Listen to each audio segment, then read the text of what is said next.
ಎಲ್ರಿಗೂ ನಮಸ್ಕಾರ, ಶುಭೋದಯ. ಇದು ಸೋಮವಾರ ಬೆಳಗ್ಗಿನ ವ್ಲಾಗ್ ಆಗಿರುತ್ತೆ. ನಾವು ರೀಸೆಂಟಾಗಿ ಮನೆ ಶಿಫ್ಟ್ ಮಾಡಿದ್ವಿ. ಆ ವಿಡಿಯೋ ಕೂಡ ಇಷ್ಟರಲ್ಲೇ ಶೇರ್ ಮಾಡ್ಕೊತೀನಿ. ಇಲ್ಲಿಗೆ ಬಂದ ಮೇಲೆ ಹೊಸ ರೀತಿಯ ರೂಟೀನ ಫಾಲೋ ಮಾಡ್ತಾ ಇದ್ದೀನಿ. ಸ್ವಲ್ಪ ಚೇಂಜಸ್ ಮಾಡ್ಕೊಳ್ಳೋಣ ಲೈಫ್ ಸ್ಟೈಲಲ್ಲಿ ಅಂತ. ಇವಾಗೆಲ್ಲ ಬೆಳಗ್ಗೆ 5 ಗಂಟೆಗೆ ಎದ್ದೇಳೋದನ್ನು ಅಭ್ಯಾಸ ಮಾಡ್ಕೊತಾ ಇದ್ದೀನಿ. ಎದ್ದೇಳ್ತಾ ಇದ್ದೀನಿ ಕೂಡ. ಇಲ್ಲಿಗೆ ಬಂದಮೇಲೆ ನನಗೆ ಗಿಡಗಳಂದರೆ ತುಂಬಾ ಇಷ್ಟ. ನಾವು ಮುಂಚೆ ಇದ್ದಿದ್ದ ಮನೆಯಲ್ಲಿ ವೆಂಟಿಲೇಷನ್ ಅಂತೂ ತುಂಬಾ ಕಡಿಮೆ, ಗಾಳಿನೂ ಬರ್ತಾ ಇರಲಿಲ್ಲ, ಬೆಳಕಂತೂ ಬರ್ತಾನೆ ಇರಲಿಲ್ಲ ಅಂತಲೇ ಹೇಳ್ಬೋದು. ಹಾಗಾಗಿನೇ ಆ ಮನೆ ಚೇಂಜ್ ಮಾಡೋದಕ್ಕೆ ಮೇಯ್ನ್ ರೀಸನ್ನೇ ನಮಗೆ ವೆಂಟಿಲೇಷನ್ ಇಲ್ಲ ಅನ್ನೋ ಕಾರಣ. ಈ ಮನೆಗೆ ಬಂದಮೇಲೆ ನನಗಿಷ್ಟ ಆಗಿರೋ ಪಾಟ್ಗಳನ್ನೆಲ್ಲ ತಂದಿಟ್ಟಿದ್ದೀನಿ. ನನಗಂತೂ ತುಂಬ ಇಷ್ಟ ಆ ಗಿಡಗಳು, ನನ್ನ ಹಸ್ಬೆಂಡ್ಗೂ ಕೂಡ. ಬೆಳಗ್ಗೆ ಬೇಗ ಎದ್ದು ಒಂದು 10 ನಿಮಿಷ ಹೊರಗಡೆ ನಿಂತ್ಕೊಂಡು ಫ್ರೆಶ್ ಆಗಿರೋ ಏರ್ ತೊಗೊಂಡು ಗಿಡಗಳನ್ನೆಲ್ಲ ಒಂದು ಸಲ ನೋಡಿಕೊಂಡು ಒಂದು 10 ನಿಮಿಷ ನನಗೆ ನಾನು ಟೈಮ್ ಕೊಟ್ಕೊತೀನಿ. ಬೆಳಗ್ಗೆ ಬೇಗ ಎದ್ದೇಳೋದ್ರಿಂದ ಆರೋಗ್ಯಕ್ಕೂ ತುಂಬ ಒಳ್ಳೆಯದು, ಮತ್ತು ಇಡೀ ದಿನ ನಮ್ಮ ಮೈಂಡ್ ಫ್ರೆಶ್ ಆಗಿರುತ್ತೆ, ನಮ್ಮ ಮೂಡ್ ತುಂಬಾ ಚೆನ್ನಾಗಿರುತ್ತೆ, ಎಲ್ಲ ಕೆಲಸನೂ ಬೇಗನೆ ಆಗುತ್ತೆ ಅಂತಲೇ ಹೇಳ್ಬೋದು. ಟೈಮ್ ಕೂಡ ತುಂಬ ಸೇವ್ ಆಗುತ್ತೆ. ನೀವು ಅಭ್ಯಾಸ ಮಾಡ್ಕೊಳ್ಳಿ. ನಾನಂತೂ ಇಷ್ಟು ದಿನ ನಿಜ ಹೇಳ್ತೀನಿ, ಆ ಮನೇಲಿದ್ದಾಗ ಸಿಕ್ಕಾಪಟ್ಟೆ ಲೇಸಿಯಾಗಿದ್ದೆ. 2 ದಿನ ಬೇಗ ಎದ್ದರೆ 2 ದಿನ ಲೇಟಾಗಿ ಎದ್ದೇಳ್ತಾ ಇದ್ದೆ. ನಾನು ಏನೋ ಒಂದು ಮಾಡ್ಕೊಂಡು ತಿಂದು ಆಫೀಸ್ಗೆ ಹೋಗಿ ಬಂದುಬಿಟ್ರೆ ಸಾಕಪ್ಪ ಅನ್ನಿಸ್ಬಿಟ್ಟಿರ್ತಿತ್ತು. ಹಾಗಿತ್ತು ನನ್ನ ಲೈಫ್ ಸ್ಟೈಲು.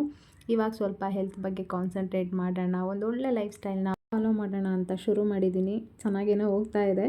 5 ಗಂಟೆಗೆ ಎದ್ದು ಸ್ವಲ್ಪ ನನಗೆ ನಾನು ಟೈಮ್ ಕೊಟ್ಕೊಂಡು ಆಮೇಲೆ ಒಂದು 1/2 ಅವರ್ ಯೋಗ ಮಾಡ್ತಾಯಿದ್ದೀನಿ. ಇದನ್ನು ಕೂಡ ಅಭ್ಯಾಸ ಮಾಡ್ಕೊತಾ ಇದ್ದೀನಿ. ಈಗ ಲಾಸ್ಟ್ ಒಂದು 6 ಮಂತಿಂದ ನಾನು ಯೋಗ ಮಾಡೋದನ್ನು ಅಭ್ಯಾಸ ಮಾಡ್ತಾಯಿದ್ದೀನಿ. ಅದು ಆರೋಗ್ಯಕ್ಕೆ ತುಂಬಾ ಒಳ್ಳೆಯದು. ನನಗೆ ವಾಕ್ ಹೋಗೋದಕ್ಕೆಲ್ಲ ಟೈಮ್ ಸಿಗೋಲ್ಲ, ಹಾಗಾಗಿ ಮನೆಯಲ್ಲೇ ಯೋಗ ಮಾಡ್ಕೊತೀನಿ. ಒಂದು 1/2 ಅವರ್ ಮಾಡ್ತೀನಿ. ತುಂಬ ಬೇಗ ಎದ್ದಿದ್ದಿನ 1/4 ಅವರ್ 1 ಅವರ್ವರೆಗೂ ಮಾಡ್ತೀನಿ. ಟೈಮ್ ಹೇಗಿರುತ್ತೆ ಹಂಗೆ ಮ್ಯಾನೇಜ್ ಮಾಡಿಕೊಂಡು ಮಾಡ್ತೀನಿ. ಆರೋಗ್ಯದ ಕಡೆನೂ ಗಮನ ಕೊಡಬೇಕಲ್ವ. ಹಾಗಾಗಿ ಇವತ್ತು ಸೋಮವಾರ ಆಗಿದ್ದರಿಂದ ನಾನು ಸ್ವಲ್ಪ 1/2 ಅವರ್ ಬೇಗನೆ ಎದ್ದಿದ್ದೆ. ಹೊರಗಡೆ ಎಲ್ಲ ಕಸ ಗುಡಿಸಿ ಅಲ್ಲಿದೆಲ್ಲ ನೆಲ ಎಲ್ಲ ಒರೆಸಿ ಬಾಗಿಲು ಪೂಜೆ ಮಾಡಿ ರಂಗೋಲಿ ಹಾಕಿ. ನನಗೆ ರಂಗೋಲಿ ಹಾಕೋದು ಪರ್ಸ್ನಲಿ ತುಂಬಾ ಇಷ್ಟ. ಅದು ಅಲ್ಲದೆ ನಮ್ಮ ಹಿರಿಯರೆಲ್ಲ ಹೇಳ್ತಾರೆ ಅಲ್ವಾ, ಸೂರ್ಯ ಹುಟ್ಟೋದ್ರೊಳಗಡೆ ಎದ್ದು ಬಾಗಿಲಿಗೆ ನೀರು ಹಾಕಿ ರಂಗೋಲಿ ಹಾಕಬೇಕು ಅಂತ. ನನಗೆ ಥರ ರಂಗೋಲಿ ಹಾಕೋದಂದರೆ ಒಂಥರ ಖುಷಿ. ಸಣ್ಣ ಪುಟ್ಟ ರಂಗೋಲಿನ ಯೂಟ್ಯೂಬಲ್ಲೆಲ್ಲ ಸರ್ಚ್ ಮಾಡಿ ಡೈಲಿ ಒಂದೊಂದು ಥರದ್ದು ಹಾಕ್ತಾಯಿರ್ತೀನಿ. ಇದರಲ್ಲಿ ಒಂಥರ ಸಮಾಧಾನ ನನಗೆ. ದಿನ ಶುರುವಾಗೋದೇ ಬಾಗಿಲು ಪೂಜೆ ಮಾಡೋದ್ರಿಂದ. ಹೊಸ್ಲು ಪೂಜೆ ಮಾಡಿ ಹೊರಗಡೆ ಎಲ್ಲ ಗುಡಿಸಿ ಸಾರಿಸಿ ರಂಗೋಲಿ ಹಾಕಿ ಹೂ ಇಟ್ಟು, ತುಳಸಿ ಗಿಡಕ್ಕೂ ಕೂಡ ಹೂ ಇಟ್ಟು ನೀರು ಹಾಕಿ ಗಿಡಗಳಿಗೆ ನೀರು ಹಾಕಿ ಬಾಗಿಲು ಪೂಜೆ ಮಾಡೋದ್ರಿಂದ ನನ್ನ ದಿನ ಶುರುವಾಗುತ್ತೆ. ಇದಾದಮೇಲೆ ನಾನು ಇವತ್ತು ಸೋಮವಾರ ಆಗಿರೋದ್ರಿಂದ ಶಶಿ ಸ್ವಲ್ಪ ಲೇಟಾಗಿ ಎದ್ದರು. ಅವ್ರು ಎದ್ದೇಳೋದ್ರೊಳಗಡೆ ಎಲ್ಲ ಒಂದು ಕಡೆಯಿಂದ ಕಸ ಎಲ್ಲ ಗುಡಿಸ್ಕೊಂಬಂದೆ. ನಾನು ಕಸ ಗುಡಿಸ್ಕೊಟ್ರೆ ಅವರು ನೆಲ ತೊಳ್ಕೊಂಡು ಸ್ನಾನ ಮಾಡಿಕೊಂಡು ಪೂಜೆ ಮಾಡ್ಕೊತಾರೆ. ನನ್ನ ಮೇಲಿನ ಡಿಪೆಂಡ್ ಆಗೋಲ್ಲ, ಎಲ್ಲ ಕೆಲಸದಲ್ಲೂ ಹೆಲ್ಪ್ ಮಾಡ್ತಾರೆ. ಅಷ್ಟರಲ್ಲಿ ನಾನು ತಿಂಡಿಗೆ ಇವತ್ತು ಪಡ್ಡು ಮತ್ತು ಕಡಲೆಬೀಜ ಚಟ್ನಿ ಮಾಡೋಣ ಅಂತ ಅಂದ್ಕೊಂಡಿದ್ದೆ. ಸೊ ಅಡುಗೆ ಮನೆಗೆ ಬಂದೆ. ನೈಟೇ ನಾನು ಕಿಚನೆಲ್ಲ ಕ್ಲೀನ್ ಮಾಡಿ ಮಲ್ಕೊತೀನಿ. ಆದರೂ ಕೂಡ ಬೆಳಗ್ಗೆ ಎದ್ದಾಗ ಇನ್ನೊಂದು ಸಲ ನನಗೆ ಸ್ಟವ್ ಒರೆಸ್ಕೊಂಡ್ರೆ ಸಮಾಧಾನ. ಹಾಗಾಗಿ ಮತ್ತೆ ಒಂದು ಸಲ ಬಂದ ತಕ್ಷಣ ಒರೆಸ್ಕೊತೀನಿ. ಏಕೆಂದರೆ ನಮಗೆ ಗೊತ್ತಿಲ್ಲದೇ ಜಿರಳೆ ಅಥವಾ ಪಲ್ಲಿ ಓಡಾಡಿರ್ಬೋದಲ್ವ. ನಮ್ಮ ಮನೇಲಿ ಪಲ್ಲಿ ಜಿರಳೆ ಇಲ್ಲ, ಆದರೂ ಸಮಾಧಾನ ಆಗೋಲ್ಲ. ಒಂದು ಸಲ ಒರೆಸಿದ್ರೇ ಸಮಾಧಾನ.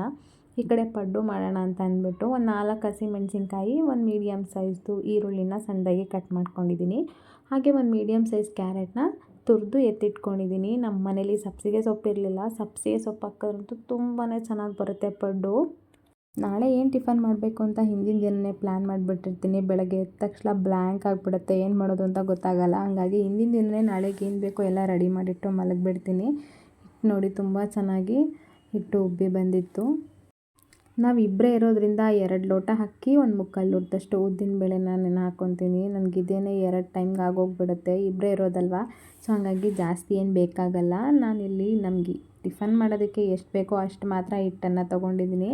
ಅದಕ್ಕೆ ಸಣ್ಣಗೆ ಕಟ್ ಮಾಡಿರೋ ಹಸಿಮೆಣಸಿನ್ಕಾಯಿ, ಸಣ್ಣಗೆ ಕಟ್ ಮಾಡಿರೋ ಈರುಳ್ಳಿ, ಮೀಡಿಯಮ್ ಸೈಜ್ ಒಂದು ಈರುಳ್ಳಿ ತೊಗೊಂಡಿದ್ದೀನಿ. ಒಂದು 4 ಎಸಳಷ್ಟು ಕರ್ಬೇವಿನ ಸೊಪ್ಪು, ಸ್ವಲ್ಪ ಕೊತ್ತಂಬರಿ ಸೊಪ್ಪನ್ನ ಸಣ್ಣದಾಗಿ ಕಟ್ ಮಾಡಿ ಹಾಕ್ಕೊಂಡಿದ್ದೀನಿ. ಒಂದು ಕ್ಯಾರೆಟ್ನ ತುರಿದು ಹಾಕ್ಕೊಂಡಿದ್ದೀನಿ. ರುಚಿಗೆ ತಕ್ಕಷ್ಟು ಉಪ್ಪು, 1 ಸ್ಪೂನಷ್ಟು ಜೀರಿಗೆನ ಸೇರಿಸ್ಕೊಂಡಿದ್ದೀನಿ. ಇದನ್ನಿಷ್ಟು ಹಾಕಿ ಚೆನ್ನಾಗಿ ಮಿಕ್ಸ್ ಮಾಡ್ಕೊತಾ ಇದ್ದೀನಿ. ಇದಕ್ಕೆ ಸಬ್ಬಸಿಗೆ ಸೊಪ್ಪು ಹಾಕೋದ್ರಂತೂ ಸಕ್ಕತ್ತಾಗಿರುತ್ತೆ ಟೇಸ್ಟು. ನಮ್ಮ ಮನೇಲಿ ಇರಲಿಲ್ಲ, ನೀವು ಬೇಕು ಅಂದರೆ ಆ್ಯಡ್ ಮಾಡ್ಕೋಬೋದು. ತುಂಬಾ ರುಚಿಯಾಗಿ ಬರುತ್ತೆ. ಒಂದು ಕಡೆ ನಾನು ಚಟ್ನಿ ಮಾಡ್ಕೊಂಬಿಡೋಣ ಅಂತ ಕಡಲೆಬೀಜನ ಹುರಿಯೋದಕ್ಕೆ ಇಟ್ಟಿದ್ದೆ. ಕಡಲೆಬೀಜ ಚಟ್ನಿನೂ ಅಷ್ಟೇ, ಕೆಲವೊಬ್ಬರು ಕಡಲೆಬೀಜನ ಹುರಿದು ಸಿಪ್ಪೆ ತೆಗೆದು ಮಾಡ್ತಾರೆ, ಇನ್ನು ಕೆಲವರು ಡೈರೆಕ್ಟ್ ಹಾಗೆ ಕೂಡ ಮಾಡ್ತಾರೆ. ಹುರಿದು ಸಿಪ್ಪೆ ತೆಗೆದು ಮಾಡೋದ್ರಿಂದ ತುಂಬಾ ಚೆನ್ನಾಗಿರುತ್ತೆ. ಜೊತೆಗೆ ನಾನಿಲ್ಲಿ ಒಂದು 5ರಿಂದ 6 ಒಣಮೆಣ್ಸಿನ್ಕಾಯಿ, ಒಂದು 3 ಬ್ಯಾಡಗಿ ಮೆಣಸಿನ್ಕಾಯಿನ ಸೇರಿಸ್ಕೊಂಡು ಹುರ್ಕೊತಾ ಇದ್ದೀನಿ. ಡ್ರೈ ರೋಸ್ಟ್ ಮಾಡ್ಕೊತಾ ಇದ್ದೀನಿ. ನಮ್ಮ ಮನೇಲಿ ಸ್ವಲ್ಪ ಖಾರ ಜಾಸ್ತಿ ತಿಂತೀವಿ, ಸೊ ಹಾಗಾಗಿ ನಮ್ಮ ಮನೇಲಿ 1-2 ಮೆಣಸಿನ್ಕಾಯಿ ಎಕ್ಸ್ಟ್ರಾನೇ ಇರುತ್ತೆ. ಅಷ್ಟರಲ್ಲಿ ಪಡ್ಡು ತವ ಕಾದಿತ್ತು, ಅದಕ್ಕೆ ಸ್ವಲ್ಪ ಎಣ್ಣೆ ಹಾಕಿದ್ದೀನಿ. ಎಣ್ಣೆ ಹಾಕಿಲ್ಲ ಅಂದರೂ ನಡೆಯುತ್ತೆ, ನಾನ್ ಸ್ಟಿಕ್ ಆಗಿರೋದ್ರಿಂದ. ಆದರೂ ನಾನು ಚೂರೇ ಎಣ್ಣೆ ಹಾಕಿ ಮಾಡ್ಕೊತಾ ಇದ್ದೀನಿ. ಏನಂದರೆ ನಾನು ಈ ಹಿಟ್ಟಿಗೆ ಯಾವುದೇ ರೀತಿ ಸೋಡಾನ ಬಳಸಿಲ್ಲ, ಅಡುಗೆ ಸೋಡಾನ ಹಾಕೇ ಇಲ್ಲ. ಇದನ್ನು ಹಾಕ್ಬಿಟ್ಟು ಕ್ಲೋಸ್ ಮಾಡಿದೆ. ಒಂದು 10 ನಿಮಿಷ ಬೇಯಿಸ್ಕೊಂಡ್ರೆ ಸಾಕು, 2 ಸೈಡ್ ತುಂಬಾ ಚೆನ್ನಾಗಾಗುತ್ತೆ. ಅಷ್ಟರಲ್ಲಿ ಚಟ್ನಿ ಮಾಡ್ಕೊಳ್ಳೋದಕ್ಕೆ ನಾನು ಒಂದು 3 ಸ್ಪೂನಷ್ಟು ಹಸಿ ತೆಂಗಿನ ತುರಿ ಹಾಕ್ಕೊಂಡಿದ್ದೀನಿ. ಕಡಲೆ ಬೀಜನ ಸಿಪ್ಪೆ ತೆಗೆದು ಸೇರಿಸ್ಕೊಂಡಿದ್ದೀನಿ. ಒಂದು 8ರಿಂದ 9 ಬೆಳ್ಳುಳ್ಳಿ ಇಲ್ಕನ್ನ ಸಿಪ್ಪೆ ತೆಗೆದು ಸೇರಿಸ್ಕೊಂಡಿದ್ದೀನಿ. 1 ಸ್ಪೂನಷ್ಟು ಜೀರಿಗೆನ ಹಾಕ್ಕೊಂಡಿದ್ದೀನಿ. ಒಂದು ಅರ್ಧ ಸ್ಪೂನಷ್ಟು ಕಡಲೆ ತೊಗೊಂಡಿದ್ದೀನಿ.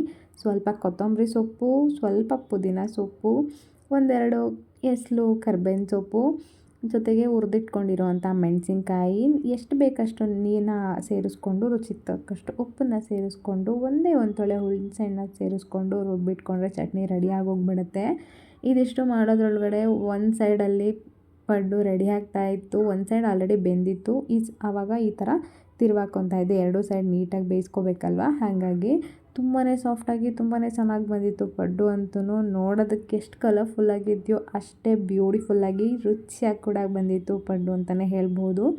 ಇದ್ರ ಜೊತೆಗೆ ನಾನು ಅಡುಗೆ ಕೆಲಸನೂ ಮಾಡಿಕೊಂಡು ಕಿಚನ್ನು ಹಾಗೆ ಕ್ಲೀನ್ ಮಾಡ್ಕೊಂಬಿಡ್ತೀನಿ. ಏಕೆಂದರೆ ನಾವಿಬ್ಬರು ಕೆಲ್ಸಕ್ಕೆ ಹೋಗೋದ್ರಿಂದ ಸಂಜೆ ಮನೆಗೆ ಬಂದ ತಕ್ಷಣ ಕಿಚನ್ ನೋಡಿದ್ರೆ ಬೇಜಾರಾಗ್ಬಿಡುತ್ತೆ. ಏನಾದರೂ ಎಲ್ಲ ಹಾಗಂಗೆ ಬಿಟ್ಟೋಗ್ಬಿಟ್ಟಿದ್ರೆ, ಕ್ಲೀನಾಗಿದ್ದರೆ ಬಂದ ತಕ್ಷಣ ಅಡುಗೆ ಮಾಡೋದಕ್ಕೂ ಮನಸ್ಸು ಬರುತ್ತೆ. ಹಾಗಾಗಿ ಅದ್ರ ಜೊತೆಗೇ ನಾನು ಕಿಚನ್ನು ಕೂಡ ಕ್ಲೀನ್ ಮಾಡ್ಕೊತೀನಿ. ಈಗ ಚಟ್ನಿನೂ ರೆಡಿ ಆಯಿತು, ನೋಡಿದ್ರಲ್ಲ ತುಂಬಾ ಟೇಸ್ಟಾಗಿತ್ತು ಚಟ್ನಿ ಅಂತೂ. ನೀವು ಟ್ರೈ ಮಾಡಿ. ನಿಮ್ಗೆ ಎಷ್ಟು ಬೇಕಷ್ಟು ನೀರನ್ನು ಸೇರಿಸ್ಕೊಂಡು ಬೇಕಂದರೆ ನೀವು ಒಗ್ಗರಣೆ ಕೂಡ ಕೊಟ್ಕೋಬೋದು. ನಾನು ಒಗ್ಗರಣೆ ಏನು ಕೊಟ್ಟಿಲ್ಲ, ಹಾಗೆ ಡೈರೆಕ್ಟಾಗಿ ಮಾಡಿಕೊಂಡೆ. ಹಾಗೆ ರುಚಿಯಾಗಿತ್ತು, ಹಾಗೆ ಕೂಡ ರುಚಿಯಾಗಿರುತ್ತೆ. ಒಗ್ಗರಣೆ ಹಾಕಲೇಬೇಕಂತ ಏನಿಲ್ಲ, ಬೇಕು ಅಂದವರು ಒಗ್ಗರಣೆ ಹಾಕ್ಕೋಬೋದು. ಪಡ್ಡು ಅಂತೂ 3 ರೌಂಡ್ ಪಡ್ಡು ಬೇಯಿಸ್ಕೊಂಡಿದ್ದೆ. ಇವಾಗ ಟಿಫನ್ಗೆ ಮತ್ತು ಮಧ್ಯಾಹ್ನ ನಾನು ಲಂಚ್ಗೂ ಅದನ್ನೇ ತೊಗೊಂಡೋಗ್ತೀನಿ. ನನಗೆ ಆಫೀಸಲ್ಲಿನೂ ಊಟ ಕೊಡಲ್ಲ, ನಾವು ಮನೆಯಿಂದನೇ ತೊಗೊಂಡೋಗ್ಬೇಕು. ಹಾಗಾಗಿ ನೋಡ್ತಾ ಇರ್ಬೋದು ಎಷ್ಟು ಸಾಫ್ಟಾಗಿ, ಎಷ್ಟು ಸೂಪರಾಗಿತ್ತು ಗೊತ್ತಾ ಟೇಸ್ಟ್ ಅಂತೂ ಪಡ್ಡುದು. ನೀವು ಒಂದು ಸಲ ಮನೇಲಿ ಪಡ್ಡುನ ಟ್ರೈ ಮಾಡಿ, ಹೇಗಿತ್ತು ಅಂತ ಮಿಸ್ ಮಾಡಿದೆ ನನಗೆ ತಿಳಿಸಿ. ಸಿಕ್ಕಾಬಟ್ಟೆ ಸುಡ್ತಾಯಿತ್ತು ನೋಡಿ, ನನಗಲ್ಲಿ ಇಟ್ಕೊಳ್ಳೋಕ್ಕಾಗ್ತಾಯಿಲ್ಲ, ಅಷ್ಟು ಸುಡ್ತಾಯಿತ್ತು. ತುಂಬ ಸಾಫ್ಟಾಗಿ ಮೇಲ್ಗಡೆ ಎಲ್ಲ ತುಂಬ ಚೆನ್ನಾಗಿ ಬೆಂದಿತ್ತು. ಒಂದು 10 ನಿಮಿಷ ಬೇಯಿಸ್ಕೊಂಡ್ರೆ ಸಾಕು, ಮೀಡಿಯಮ್ ಫ್ಲೇಮಲ್ಲಿ ಇಟ್ಕೊಂಡು.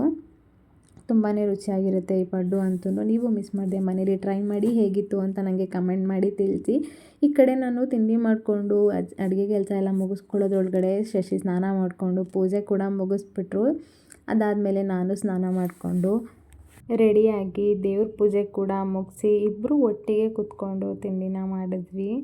ಇವತ್ತಿನ ವ್ಲಾಗ್ ಇಷ್ಟೇ. ಈ ವಿಡಿಯೋ ನಿಮಗೆ ಇಷ್ಟ ಆಗಿರುತ್ತೆ ಅಂತ ಭಾವಿಸ್ತೀನಿ. ದಯವಿಟ್ಟು ನನ್ನ ಚಾನಲ್ನ ಸಬ್ಸ್ಕ್ರೈಬ್ ಮಾಡ್ಕೊಳ್ಳೋದಂತೂ ಮರಿಬೇಡಿ. ಇಲ್ಲಿವರೆಗೂ ವಿಡಿಯೋ ನೋಡಿದ್ದೀರಾ ಅಂದರೆ ಖಂಡಿತ ನಿಮಗೆ ವಿಡಿಯೋ ಇಷ್ಟ ಆಗಿರುತ್ತೆ ಅಂತ ಅಂದ್ಕೊತೀನಿ. ಮಿಸ್ ಮಾಡದೆ ಸಬ್ಸ್ಕ್ರೈಬ್ ಮಾಡಿ, ಸಪೋರ್ಟ್ ಮಾಡಿ. Thank you for watching.